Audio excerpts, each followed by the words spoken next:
পর্দার আড়ালের মা বোন যারা আছেন তাদেরকেও বলি, 20 বছর 25 বছর 30 বছর ধরে বহু মা আহা রাস্তার পাশে গোসল করে, খোলামেলা জায়গায় গোসল করে।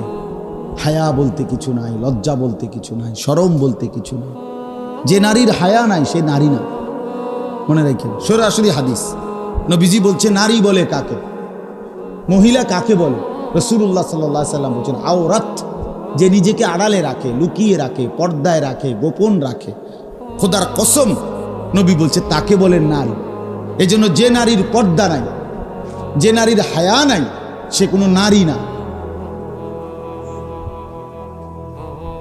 সে নারী না। হে না পুরুষও না, এটা বেড়াইতো না বেডিতো না, এটা একদম এটা হেবুডি কিতা হেবুডি কইব, ওটা আমার কি দরকার।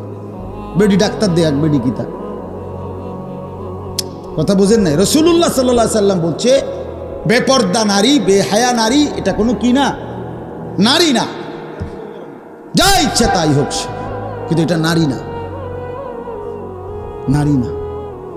এজন্য যে নারীর মধ্যে হায়া নাই, লজ্জা নাই, পর্দা নাই, যেই মেয়েটার মধ্যে, ওইটার মধ্যে কোনো নারীত্ব নাই।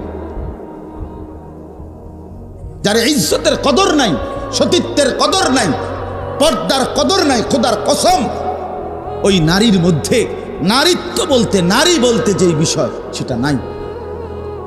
সে উপভোগের পণ্য, সে প্রদর্শনীর বস্তু, সে শোপিস।